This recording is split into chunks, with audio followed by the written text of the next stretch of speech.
My wife cheated on me, so I waited until she moved on to cheat with her.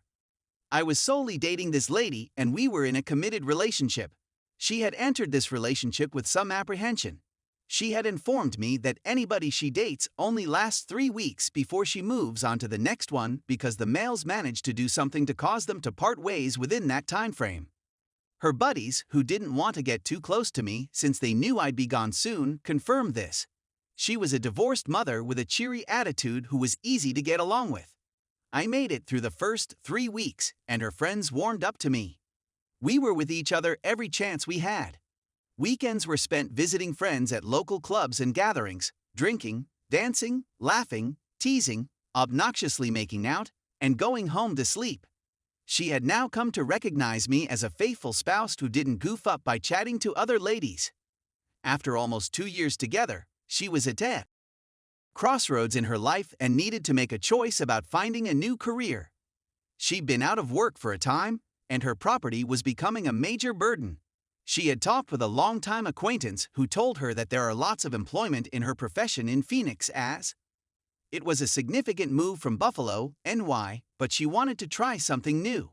She departed on Easter of that year and relocated to Phoenix. Because I loved her, my tender heart vowed I'd be there in November. We never crossed one another's paths and constantly communicated. I went down a few months later to see whether I'd enjoy the new city. We quickly returned to the honeymoon period, and my brief vacation was coming to an end. I met her colleagues and found them to be kind. That they would keep an eye out for her till I returned permanently. By the end of October/beginning of November, I've driven across the nation to live with her and her 2 teenage kids. Everything is fantastic. It's the first time we've ever shared a home. We had to become used to each other's routines. I was a die-hard gamer, and my favorite game was Madden. I played every day, and our month together was a learning experience. I had no idea she was on 2 sorts of medications when I was with her. One to help her stop smoking, Chantix, spelling, and the other an antidepressant. She wasn't taking them as prescribed, so she started self-medicating with booze and smokes. Her budgeting abilities were appalling, as I realized. We lived in a home she chose that was too expensive for her income alone, and that didn't include transportation or food. I'd begged her to accompany me to the grocery store and bring the kids. That was one of the possible arguments we had. Another example was spending money at Starbucks rather than creating it at home. It was not affordable to spend $20 each day at a coffee shop for 3 people, followed by lunch and supper outdoors. We lived in a large home. I was cooking and shopping while also seeking for a new job.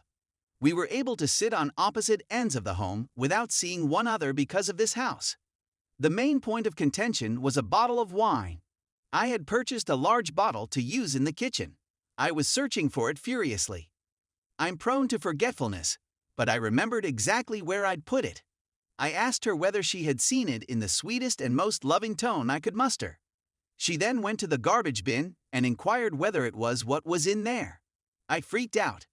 One of the reasons I freaked out was because I grew up in an alcoholic environment where this sort of behavior was the norm, even when everything was locked up.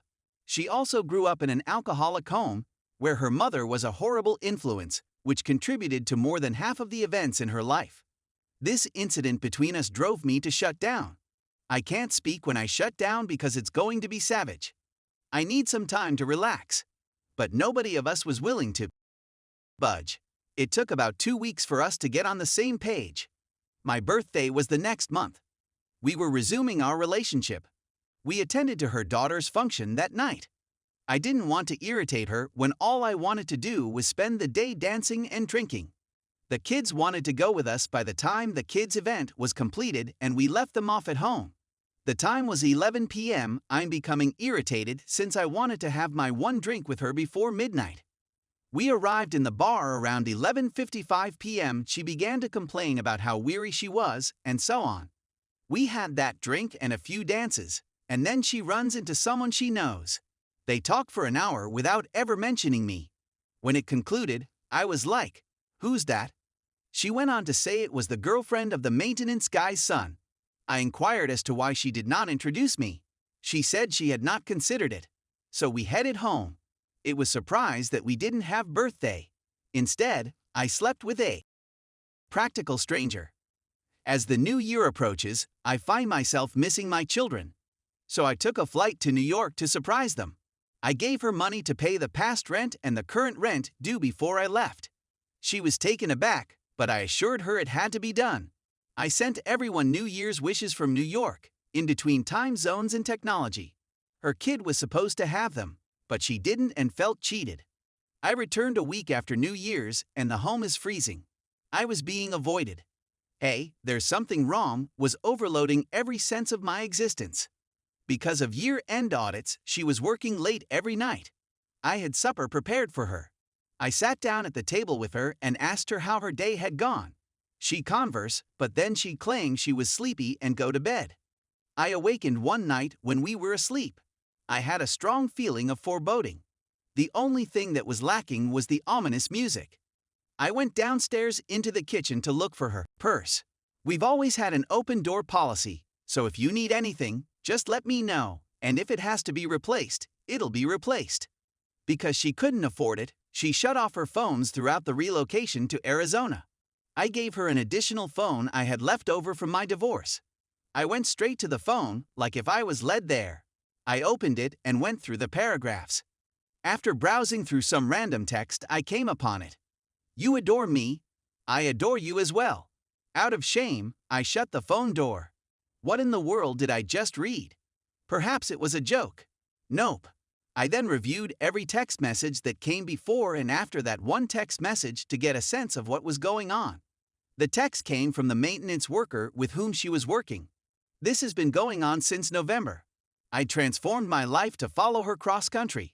And now I'm being confronted with a knife in my back and heart that twists the more it's inserted into me. I had questioned her the next day whether there was anything going on between us. She just said no. We simply need to spend some time apart while living apart. I just shook my head and muttered, okay. I never did anything or said anything. Instead, the next day, I asked her the same question. In the morning, no one was home. Instead, I just looked her in the eyes and said, is there anybody or anything more that needs to be said? We've reached adulthood. I'm a huge kid. Please let me know if you have any questions. She gave me a blank expression and responded, no. Wow, I said as I returned to her. Really? Nothing. She was offered the opportunity to come clean, but she declined once again. You are so full of, I said emphatically. She looked at me, perplexed. I informed her that I had glanced at the phone and read the text and that she had 2 chances to come clean. She eventually answered with a yes, and then explained that it was all because of me. That I didn't have a job, which was true, but I had a few $1,000s saved up, and she didn't have a vehicle, so she drove mine. She didn't have a phone, so she borrowed mine. She couldn't pay her expenses, but I did. I then told her that if I'm that horrible, she should do it with me. I grabbed my vehicle and phone and told her she could drive herself to work, but not in my car, and she could call a cab or a friend, but not with my phone. I posed this query to her. If I'm such a stranger living here, consider those 2 months of rent I gave you before I went for New York paid up to the end of January. I ultimately left in January. I now have my own apartment. I fought, but I maintained my dignity even when she failed to pay bills and the TV and electricity were turned off and I had to live in the dark. My accidental retaliation was that we agreed to discuss over drinks. We ended up nude and inebriated, having despite the fact that she was with this new man. For a long time, I had a lot of grudges towards her. I was very aware of what I was doing. I wanted you to remember what I did every time you looked at your girlfriend. I could also do it whenever I pleased. That was mine before it became yours. But I knew if it came back, I'd throw it away. It's now simply a toy. I know that sounds horrible, but when someone does something that changes someone else's life, it's a major issue. However, if you are treated as if you are anything less than gold, everything related with it, including the person, becomes worthless. I've been single since 2010 and have dated a lot of ladies throughout that time. I've met some wonderful ladies who inspire me to be a better person, but I've also met other women with whom I wish I could rewind time. All of this has taught me to trust my instincts. I've got indicators that some ladies aren't right for me, and I trust my instincts.